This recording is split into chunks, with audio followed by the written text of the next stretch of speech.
They told her she was special, that her blood was pure, that the gift she carried in her veins was something no one outside their walls could ever understand. But what she couldn't know, what she was never meant to discover, was that this very thing they praised in her was the sickness they had passed down for generations. She was 13 years old when they told her who she would marry. He was 15, and he was her brother. This is not fiction. It is not ancient history. This isn't some forgotten European monarchy. This is rural America, hidden in the hills, down winding roads you won't find on any map. These are families that still practice what the rest of the world pretends never existed here. Not just inbreeding, but something far older. A belief system born from isolation, from pride, and from a God they created in their own image. For outsiders, it's easy to look away, to mock, to dismiss it all as the remnants of uneducated people trapped in poverty. But if you dare to look deeper, you will find something worse. These families weren't just surviving. They were protecting something, preserving it. A custom so disturbing, it was never meant to be seen by the outside world. She never thought to question it. Why would she? Every adult she knew spoke with the same tongue. Every photograph in the house looked the same pale faces, distant eyes, the same names repeated across the generations like a chant. There were no strangers, only kin, only blood. The town nearby never asked questions. They had learned long ago it was better not to. The stories were too old, too strange, and far too close to home. Sometimes, rumors would surface of children with strange afflictions, of women disappearing after childbirth, of entire properties shuttered for years with no explanation. But the truth was never pursued. It was safer that way. But in 1997, one woman slipped through. She was born into the family, raised in silence, groomed for her role, and then she ran.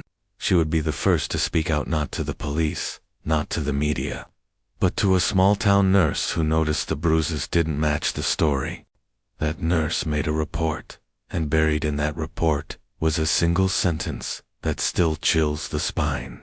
She said her husband was her brother, and that this was her family's way. What happened next exposed a horrifying tradition, still alive and still protected in parts of the country we drive past every day. The girl's name was withheld from public records for her safety, for her sanity.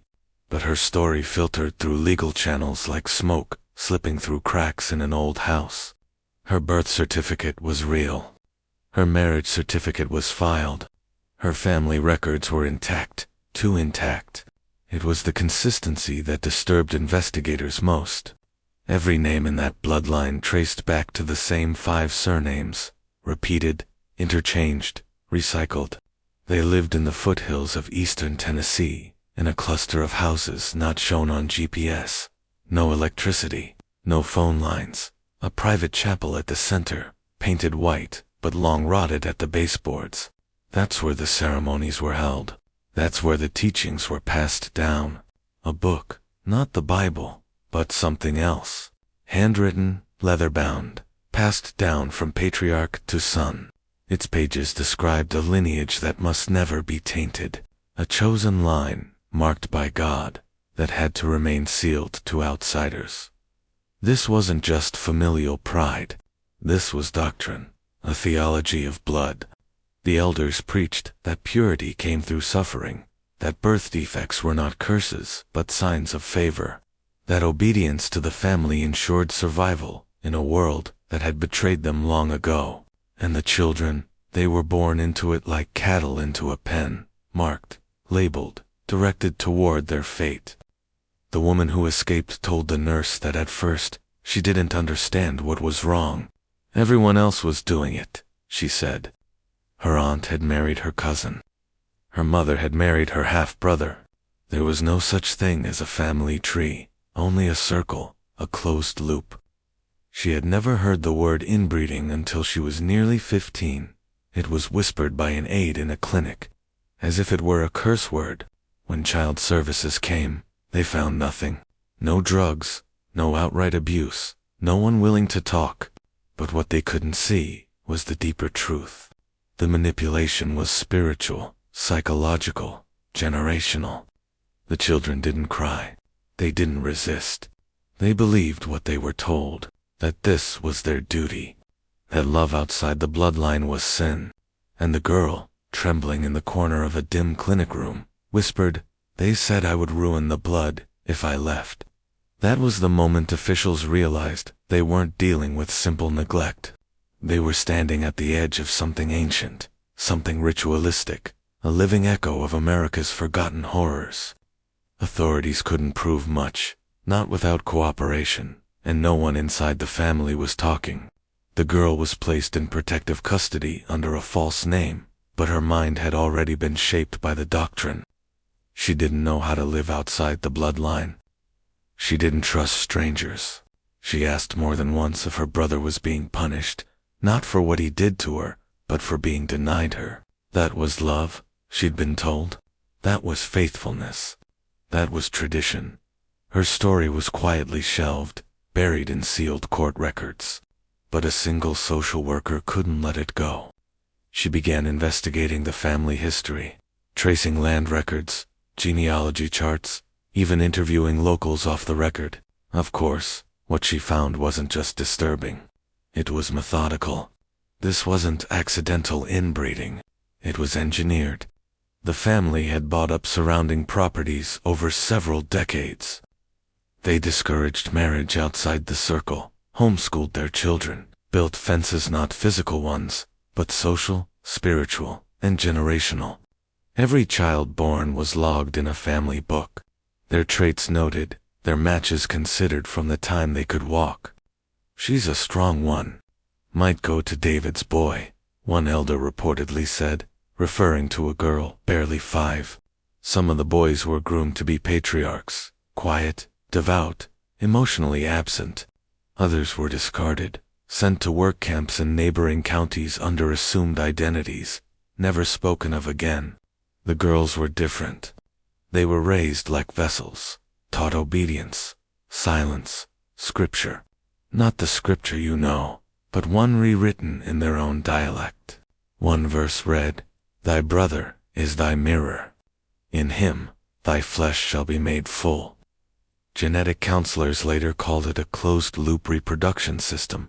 In plain language, generation after generation of cousins, half-siblings, uncles, nieces, pairing, breeding, repeating. Some children were stillborn, some born with cognitive delays, some with deformities, but that was seen as the price of purity. They believed they were preserving something ancient, something the outside world had lost. The most chilling detail. The family had records of all of it.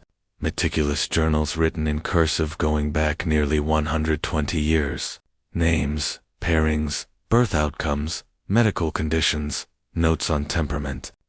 They weren't hiding it. They believed in it, and they were proud.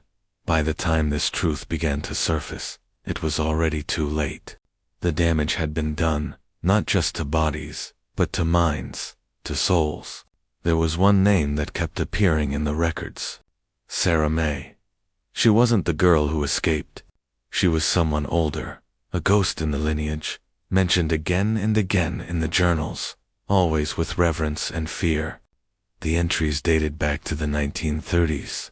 Some written in black ink, others in brown that looked more like dried blood. Phrases like Sarah May's line must be preserved, and the blessed womb shall not wander appeared beside notations of births and pairings. Sarah May, as the social worker eventually pieced together, was the architect of this doctrine. Born in 1912, married at 13. She gave birth to her first child at 14, her own half-brother's son.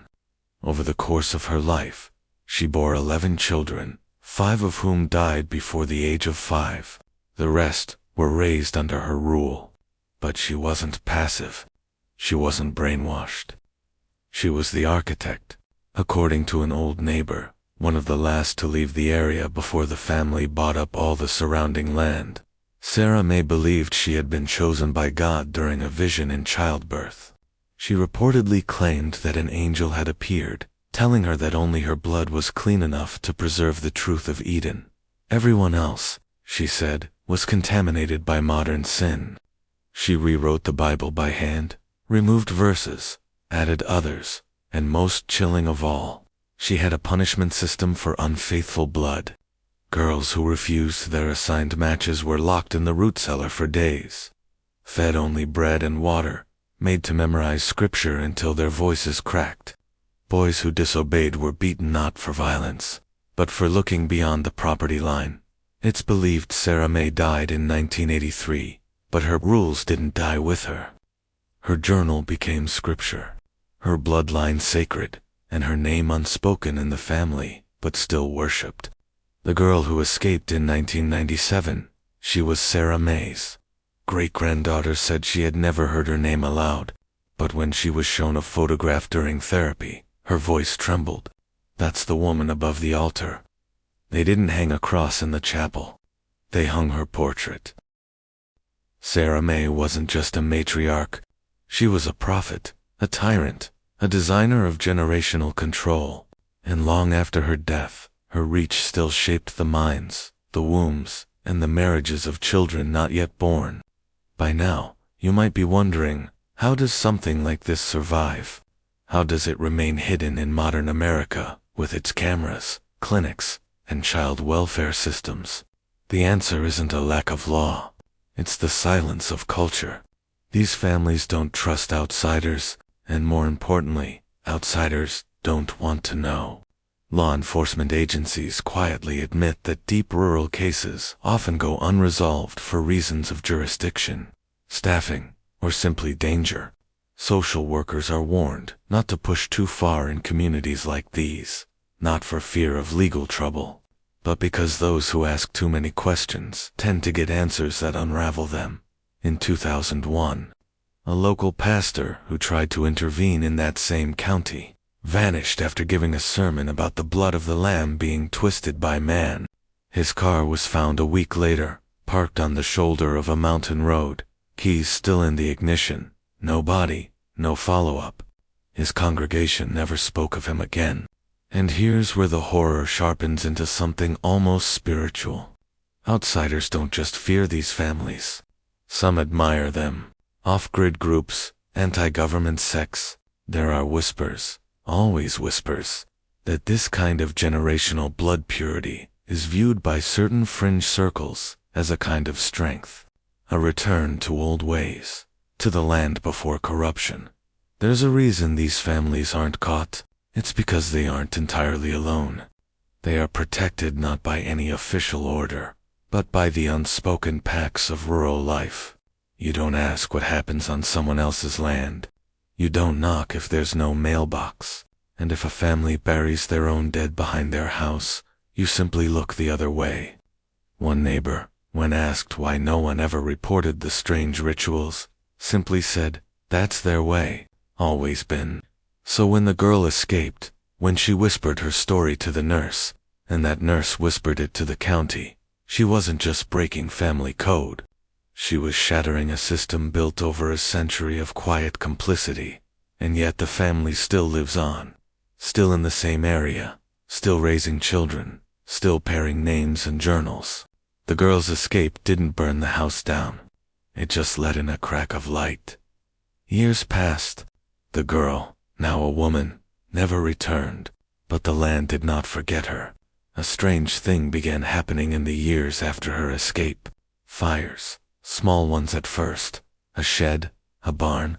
Then one winter, the chapel itself. Locals claimed it was lightning, though the sky had been clear. Others believed someone had come back, not to reclaim, but to destroy, to sever what couldn't be untaught. But even in ashes, belief can survive. The family rebuilt, not the same way, smaller, quieter, more guarded than before. They stopped filing births at the county courthouse, stopped allowing any of the children to attend even the local clinic. They vanished deeper into the woods. No phones, no cars, just long gravel roads, motion-activated cameras, and signs that read, "Private trespassers will not be warned again." Yet, one record did leak out. In 2009, a midwife who had briefly worked with a satellite clinic just beyond the county lines reported a home birth that left her shaken. The infant had no external ears. His limbs were malformed, but the parents, a couple in their late teens, appeared unfazed. The boy, barely 20, referred to the baby as the next in Sarah's circle. The girl, his wife, had a distant stare. She never spoke a word. The midwife was told never to return. She didn't. The journal entries from the earlier investigation, those seized and copied by the social worker before she retired, included chilling plans, predicted pairings stretching into the 2030s. Children who had not yet been conceived were already promised, based on temperament, facial symmetry, blood like cattle breeding, except the cattle believed they were divine. This isn't just about genetics. It's about control, about belief systems so deeply embedded that reality becomes irrelevant. These children grow up thinking the outside world is dangerous, that schools will poison their minds, and that doctors will sterilize them, that the only safe hands are those of their own kin, even if those hands harm them. And somewhere deep in those hills, a new girl is being told the same words. You are chosen. You are pure. Your blood must never mix with the world. She doesn't know it yet, but her husband has already been chosen. He lives 3 doors down, and he is her brother.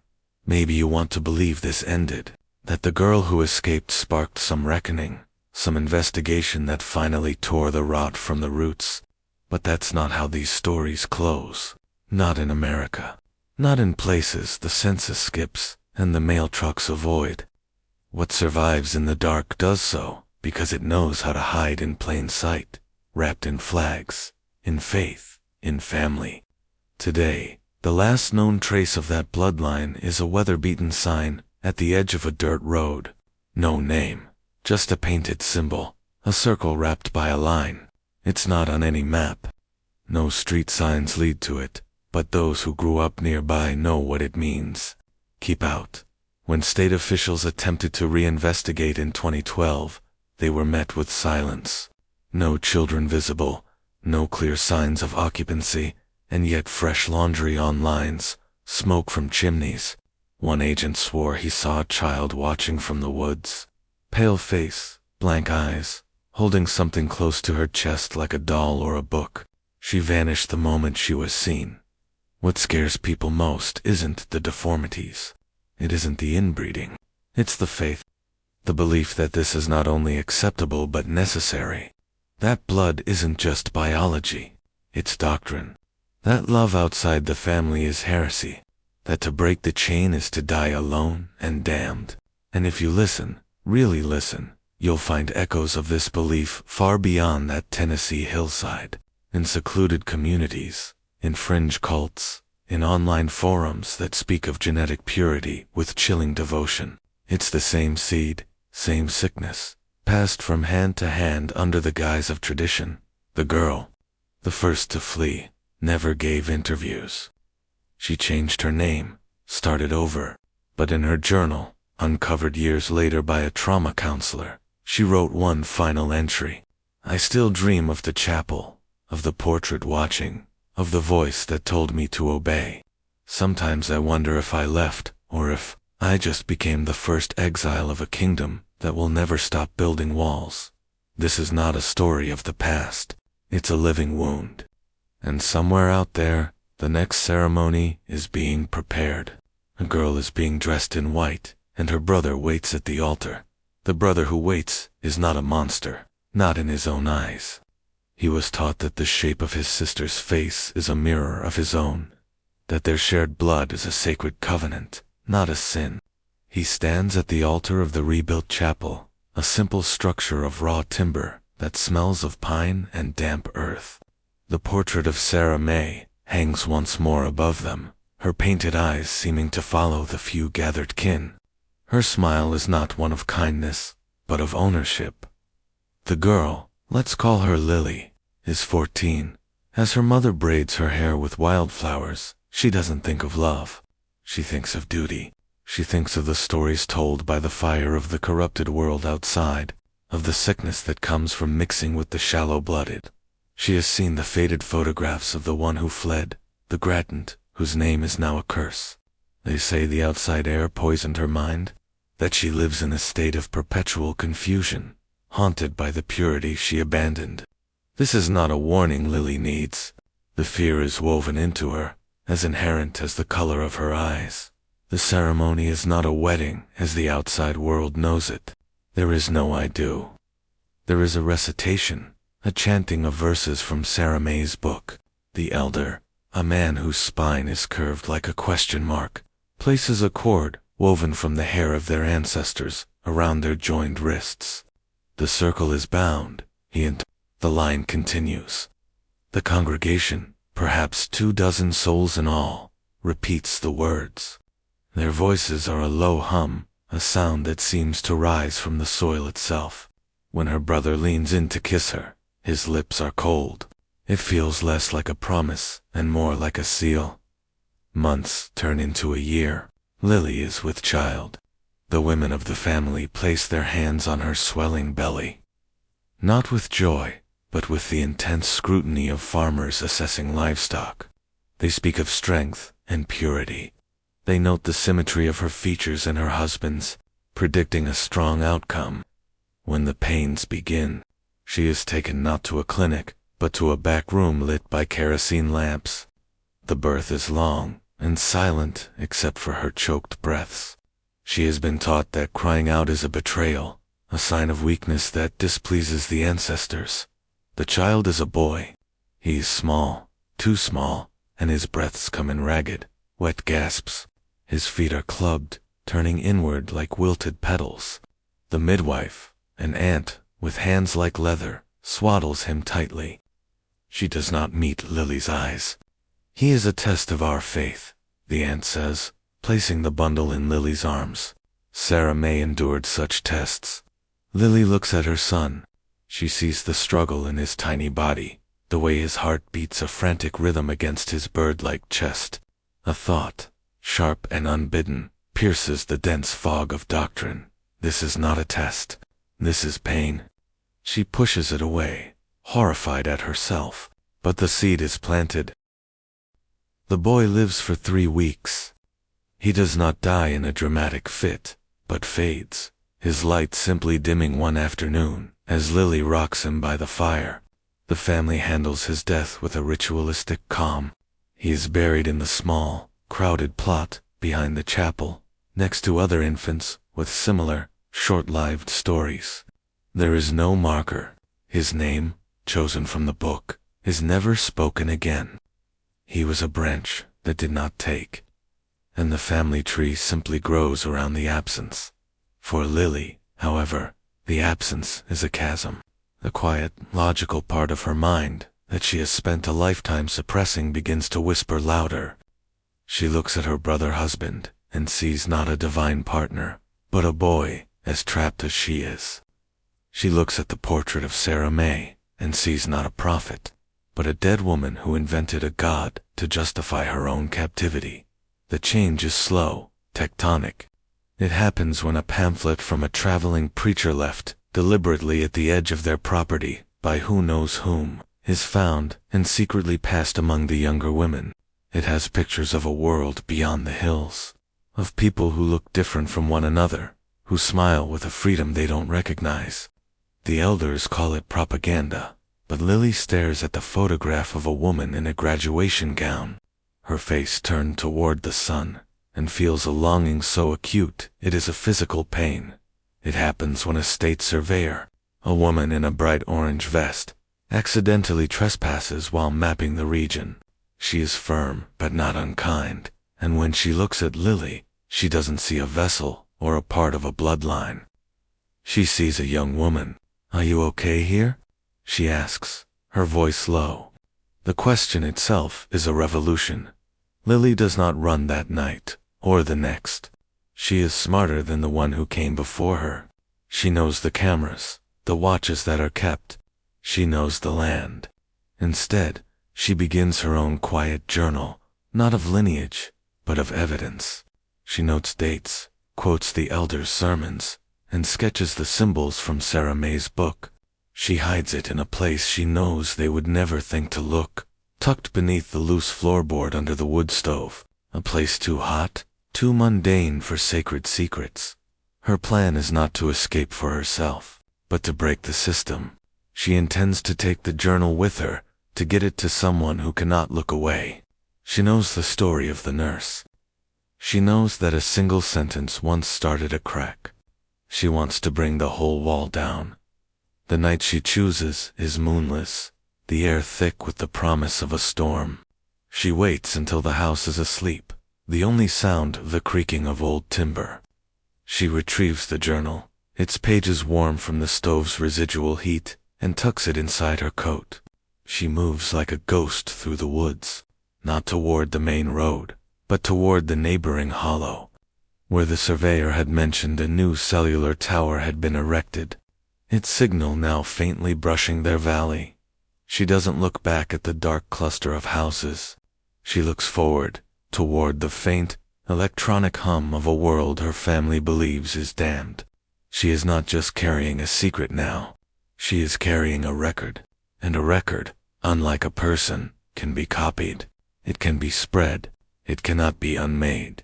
The family will wake to find her gone. They will search. They will rage.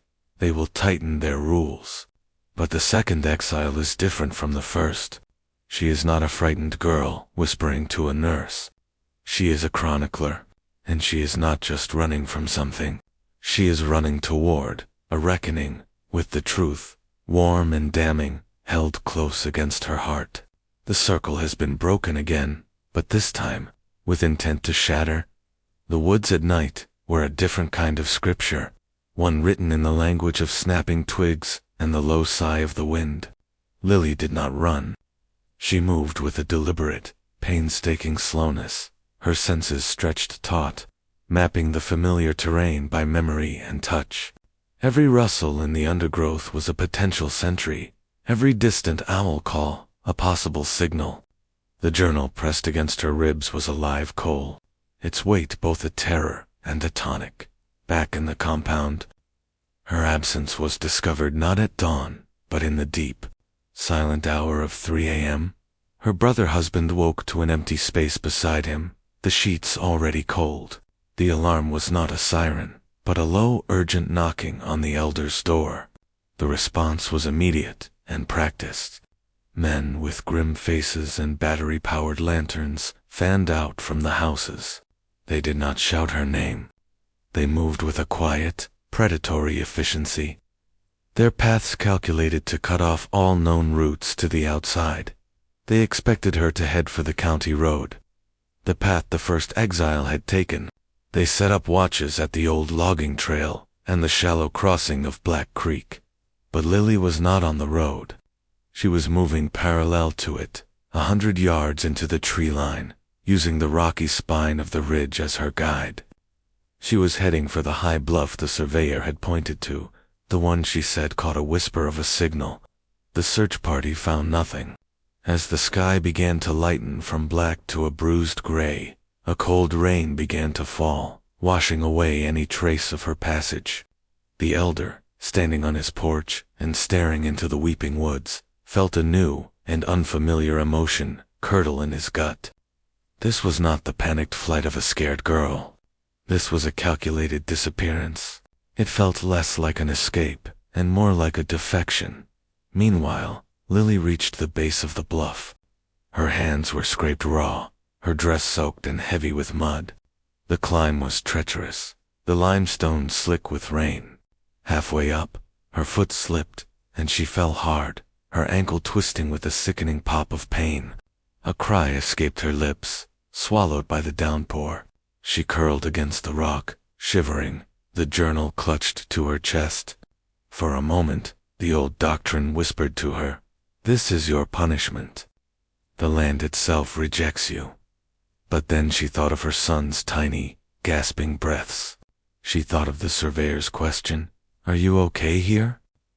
The pain in her ankle became a focus, a sharp, clean sensation that cut through the years of mental fog. She would not go back. Even if she died on this rock, She would not go back. Using a fallen branch as a crutch, she hauled herself up the remaining face of the bluff, her progress agonizingly slow. At the summit, the wind whipped the rain horizontally. With trembling, numb fingers, she pulled from her pocket the object she had stolen months ago. Cheap, prepaid cell phone, a secret bartered for with a visiting moonshiner's son. It had no service down in the hollow. But here, at the highest point, a single, miraculous bar flickered into existence. She didn't call the police. She knew their response would be slow, bureaucratic, and icily turned away by the family's wall of silence. Instead, she did the one thing the family had never prepared for. She opened the phone's camera. She began to take pictures, page after page of Sarah May's journal, her own cramped handwriting detailing the doctrines, the punishments, the planned pairings. The rain smeared the ink in places, but the words were still legible, their horror amplified by the digital eye. She attached the images to an email. The surveyor, a practical woman, had given her a business card with an email address on it, telling her to contact her if they ever had questions about land rights. Lily typed the address with stiff, cold fingers. The subject line was simple. From the girl in the hills. She pressed send. The single bar vanished. The connection was lost. She had no way of knowing if it had gone through. She slumped against a boulder, the phone slipping from her hand into the mud. The immediate purpose that had fueled her was spent. Now, there was only the cold and the throbbing in her ankle. Down below, the search had intensified. The men, frustrated and angry, were now using dogs. But the rain had done its work. The scent was cold and washed away. They would not find her that day. It was a different kind of hunter who found her, an old man named Eli, a widower who lived in a cabin on the adjacent ridge, a man the family considered a harmless recluse. He'd heard the commotion, seen the lanterns in the night. He knew what it meant. He'd found runaways before, though none had ever gotten this far.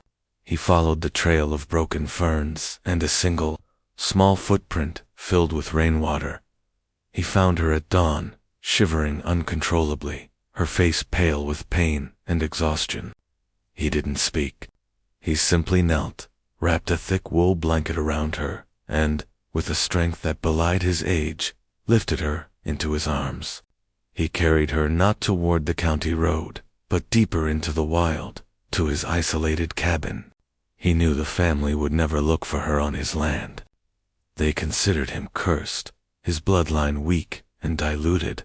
As he tended to her ankle and fed her broth by the fire, Lily finally slept. And while she slept, in an office 60 miles away, the surveyor's phone chimed. She opened the email, her coffee growing cold as she scanned the images. Her blood ran colder. This was not a question about land rights. It was a testament, a confession, a bomb. She did not call the local sheriff. She called a number she hadn't dialed in years. A direct line to a special investigations unit in the state capital that dealt with organized crime and cult activity. She forwarded the email with a 2-word message. It's real, the system, once provided with undeniable evidence, began to turn. It was slow, it was cumbersome, but it turned.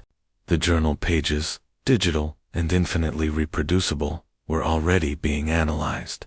The names, the dates, the doctrine, it was all there. It could not be unseen. It could not be buried. Lily had not just escaped. She had sent out a ghost, a digital echo of Sarah May's tyranny, and it was now haunting the halls of power. The walls, for the first time, were not just cracked. They were being measured for demolition. The old man, Eli, knew the silence of the hills was a lie. It was a blanket thrown over a festering wound. He had watched the family for decades from his ridge, a silent witness to the comings and goings, the slow, grim rhythm of their existence.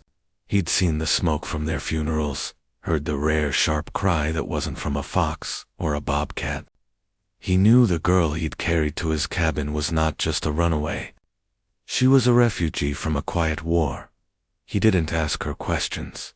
He gave her a cot by the wood stove, a tin cup of strong chicory coffee, and the safety of his silence. For 2 days, Lily slept and woke in starts, every creak of the cabin sending a jolt of terror through her. But Eli's presence was a calm, steady thing. He was repairing a harness, whittling a piece of cedar, his movements as slow and certain as the growth of the trees outside. He was the first man she had ever met who did not look at her as either a vessel or a possession. On the third morning, as a weak sun strained through the rain clouds, the sound came, not the quiet approach of the family's men, but the distinct, mechanical thrum of a helicopter. It circled once, twice, low over the hollow where the family lived, then veered toward Eli's ridge. The noise was an alien invasion, a sound so out of place it seemed to tear the fabric of the world. Lily watched from the window, her heart hammering against her ribs. The helicopter didn't land, but hovered, and a figure rappelled down into the clearing 100 yards from Eli's cabin. It was not a soldier or a sheriff's deputy. It was a woman in tactical gear, her hair pulled back in a severe bun, a badge visible on her vest. Eli opened the door before she knocked. The woman's eyes swept the cabin, past the old man, and landed on Lily. Her gaze was not kind, but it was professional, assessing, and utterly devoid of the judgment Lily had expected. "Lily," the woman said, her voice cutting through the fading rotor wash. "My name is Agent Miller. I'm with the State Special Investigations Unit. We received your email." The world tilted. The digital ghost had found its voice. Down in the hollow, the family watched the helicopter with a cold, unified fury. They gathered in the chapel, under Sarah May's portrait, their faces set in stone. The elder declared it a test of their faith, a final purification by fire from the outside world. They barred the doors, not with physical locks, but with a deeper, more implacable resolve. They would not speak. They would not cooperate. They would endure, as they had always endured. But Agent Miller was not the social worker from 1997. She was a forensic accountant of human darkness. She didn't come with a single warrant. She came with a portfolio. She had the journal pages, the land deeds Lily's own notes had referenced, the satellite imagery of the compound, and a list of names from sealed birth and death records that now formed a damning pedigree of abuse. The standoff did not last for days. It lasted 4 weeks. It was a siege of paperwork and legal precedent. Reporters, tipped off by anonymous sources, camped at the edge of the county, their satellite trucks a grotesque carnival at the edge of the family's world. The story of the bloodline cult seeped into the national consciousness, a grotesque fairy tale made real. The family's silence became their own prison. Agent Miller, working with child welfare specialists and geneticists, built her case in the public record. They presented evidence of systematic child endangerment, of forced marriages, of a belief system that constituted psychological torture. The state, armed with Lily's testimony and the unassailable evidence of the journal, moved to petition for permanent guardianship of all minors in the compound. The final blow did not come from a battering ram. It came from a single, whispered sentence. Agent Miller, using a bullhorn, addressed the barricaded chapel. She did not threaten. She did not plead. She simply stated a new, irreversible fact. "We have the book," her voice echoed, cold and clear in the hollow. "Sarah May's book. We have it all. The pairings, the outcomes, the doctrine. It is no longer a secret. It is evidence, and we will use it to ensure no more children are buried in unmarked graves behind that chapel." There was a long, silent moment. Then, the chapel door creaked open. It was not the elder. It was a girl, no more than 12, her face pale and streaked with tears. She was followed by another, and then a boy, his eyes wide with a fear that was not of the outside world, but of the silence breaking behind him. They trickled out, one by one, blinking in the unfamiliar sunlight, a flock of scared, pale birds fleeing a collapsing cage. The family was broken, not by force, but by the exposure of its core. The myth of their divine isolation was shattered. Their secret was now public property, a subject of horror and debate on television screens across the country. Lily, watching from a secure location miles away, saw the news footage of the children being led onto buses. She felt no triumph, only a vast, hollow grief. She had saved them, but she had also destroyed their world. She was both liberator and destroyer. Agent Miller found her later. "It's over," she said, her voice softer now. Lily looked up, her eyes old beyond her years. "Is it?" She held up the original, physical journal, which she had kept hidden, even from Eli. "This is just one book, in one hollow." She thought of the online forums, the off-grid sex, the whispers of admiration for such purity. "Sarah May's blood is in the ground here," Lily whispered. "But her sickness, that's in the water. It's everywhere." She had won the battle for her own life, and for the lives of the children on the buses. But the war, she knew, was far from over. It was a war of ideas, of darkness preferring itself to light, of walls being built, not of wood and stone, but of fear and faith. And somewhere, in another secluded place, another girl was being told she was special, that her blood was pure, and the circle, somewhere else, was preparing to close once more. The buses carrying the children from the hollow kicked up a pall of yellow dust that hung in the air long after the engines had faded. The media circus, having gotten its dramatic climax, packed up its satellites and departed. The hollow was left in a silence that was no longer sacred, but hollowed out. Empty. Agent Miller's victory was procedural, temporary. The children were placed in a labyrinth of foster care and specialized group homes, their minds a tangled wreck of doctrine and trauma. They didn't integrate. They coexisted, speaking in hushed tones, flinching at the sound of their new names.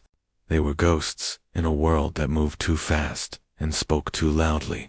Some tried to run back, not out of love, but out of a terrifying, programmed familiarity with their cage.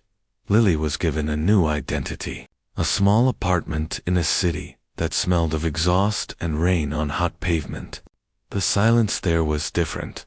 It wasn't the heavy, watchful silence of the hills, but a lonely one, filled with the distant hum of strangers' lives.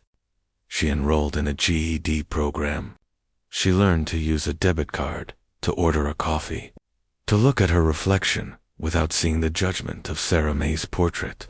The world was a confusing, overwhelming gift, but the journal was her secret burden. She had never handed the physical copy over to Agent Miller. The digital photos had been enough for the case. The original, its leather cover, soft and stained with time and her own tears, was hidden in a box under her bed. It was a relic of the plague, and she was its sole, reluctant keeper. One night, unable to sleep, she opened it. Not to the doctrines or the pairings, but to the back pages, to the cramped, frantic cursive of the women who had come before her. She saw notes hidden in the margins, a tiny, drawn flower next to a name, a smudge that could have been a tear, a single word, help, so faint it was almost invisible. She realized then that she was not the first to question. She was just the first to get out. She was holding a secret history of quiet resistance, a genealogy of doubt written between the lines of tyranny. This changed everything.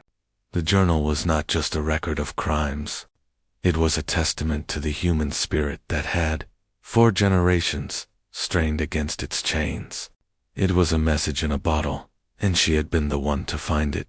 Driven by a new purpose, Lily did the unthinkable. Using a public library computer and layers of encryption she taught herself, she began to carefully, anonymously, digitize the entire journal. She scanned every page, every marginal note. She created a website, a stark, simple digital archive she called the Circle Unbound. She uploaded the evidence, not just the damning doctrines, but the hidden pleas. She included her own story, not as a victim, but as a witness. She ended it with a question. Is there another circle? Are you in one? She launched it into the digital ether and waited. For weeks, nothing. Then, the emails began to trickle in. At first, they were from journalists and academics. Then, they came from others. A woman from a remote community in Montana. Her story eerily similar, but with a different matriarch, a different holy book. A man who had escaped a patriarchal sect in the deserts of Arizona, who recognized the same patterns of spiritual and genetic control. They weren't all about blood purity. Some were about apocalyptic prophecy, or racial supremacy, or simply absolute male dominion. But the architecture was the same: isolation, doctrine, fear, and the systematic breaking of the will. Lily had not just exposed one family. She had provided a blueprint, a lexicon for understanding a specific kind of American darkness. Her website became a quiet beacon, a place where the lost and the escaped could find validation. She was no longer just a survivor. She was a curator of truths. A year later, a padded envelope arrived at her P.O. box. There was no return address. Inside, wrapped in plain brown paper, was another journal. Smaller, newer, but filled with the same kind of meticulous records, the same chilling pairings. A note, typed on a manual typewriter, was tucked inside. They told us we were the only ones. Your words found me. I am the second exile. Help them. Lily held the new journal in her hands, its weight both a condemnation and a confirmation. The sickness was indeed in the water. It had seeped into the soil of the country, sprouting in isolated patches, each believing it was a unique and chosen garden. She looked out her window at the city lights, a galaxy of lives unaware of the silent wars being waged in the shadows. The girl from the hills was gone. In her place was a woman with a mission. She opened her laptop, the glow of the screen illuminating her determined face. The work was not over. It was just beginning. She was building an army of exiles, not with weapons, but with words. And the walls, everywhere, were getting thinner. The second journal was a tremor, a confirmation that the rot was not localized, but metastatic. It had come from a community in the Ozarks. Its doctrine centered not on a matriarch but on a prophet who claimed direct lineage to a lost tribe of Israel. The patterns were identical: the closed loops of marriage, the handmade genealogies, the justification of deformity as divine favor. The language was different, but the song was the same. Lily's work shifted. The Circle Unbound was no longer an archive. It became a network, a silent, distributed resistance. She connected the woman from Montana with a legal aid group specializing in religious freedom cases. She put the man from Arizona in touch with a deprogramming expert. She became a switchboard operator for the escaped. Her apartment, a virtual safe house, where stories were shared and strategies were whispered across encrypted channels. She learned to move through the modern world with the same caution she'd used in the woods. She used pseudonyms, VPNs, and burners. Agent Miller, now a reluctant ally, would occasionally send a terse, unofficial warning: the waters are stirring. Be careful. The waters were indeed stirring. The families, the sects, the isolated communities, they had always relied on their separateness as their primary defense. Now, a digital ghost was haunting their isolation. They began to find their own whispers echoed back at them from the outside, their private shames laid bare on a website they'd never seen but had heard described in horrified sermons. Their children, the ones with secret smartphones and flickers of curiosity, were starting to look up the Circle Unbound in hidden moments. Lily received a new email. It was not a cry for help from an exile, but a threat. It was a single, higher-resolution photograph of the weathered keep-out sign at the edge of her old hollow. Nailed to it, fresh and raw, was the carcass of a fox, its body arranged in a perfect circle. No text, no signature. The message was clear. We know what you are doing. We are watching. The land remembers. It was not the threat that chilled her, but the method. This was not the act of a panicked, isolated community. This was a statement, an announcement of solidarity from the dark. It meant the various circles were talking to each other. They had their own network, older and deeper than hers, woven through backwoods trade routes, off-grid gatherings, and marriages of convenience between distant, like-minded clans. She had exposed them to the world, and in doing so, she had introduced them to each other. She had accidentally federated the darkness. Her phone buzzed. It was an unknown number with a Montana area code. She answered, her heart a frantic drum against her ribs. A young, trembling voice, barely a whisper, came through. "Are you her? The one who unbinds?" "Yes," Lily said, her own voice steady despite the fear. "The prophet here. He got a letter. From your hills. They called you the first fracture. They said, a reckoning is coming for all who break the circle. They're sharing names." The line went dead. Lily sat in the humming silence of her apartment.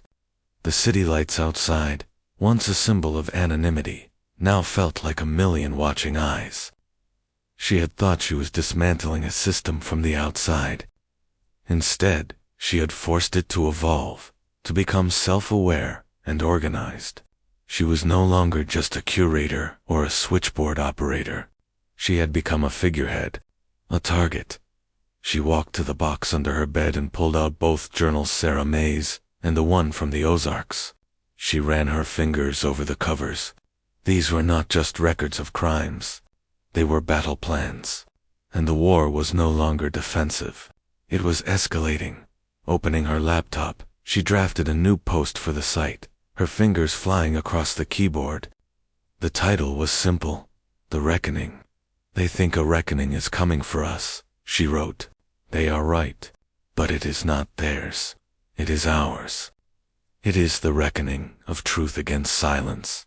It is the reckoning of free will against predestined chains. They are sharing our names in the dark, so we will share our stories in the light.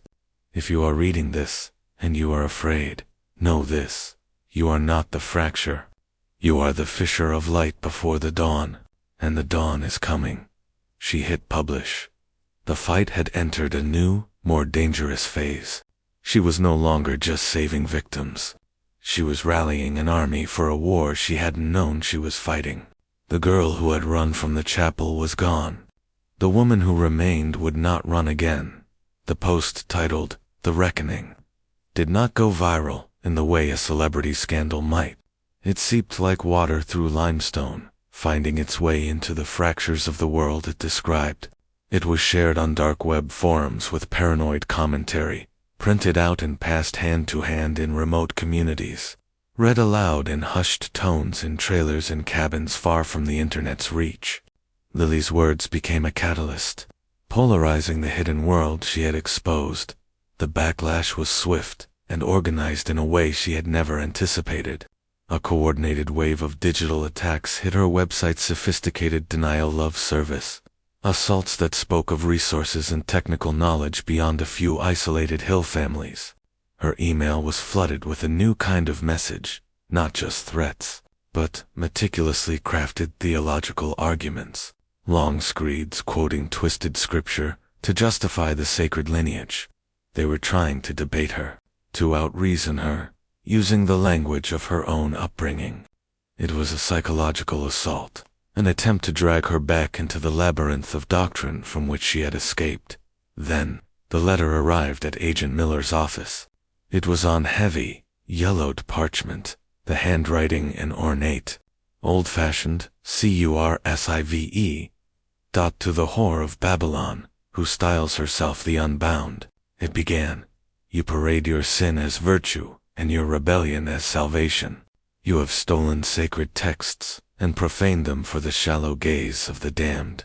You believe you have started a war, but you have only hastened a harvest. The fields are being prepared. The wheat is being separated from the chaff. your fissure of light will be extinguished. For the true dawn is one of purification by fire. The circles are not broken. They are concentric, and they are closing. The first fracture will be the first to be mended. It was signed not by a name, but by a symbol, a series of 3 interlocking circles. Agent Miller showed up at Lily's apartment that night, her face grim.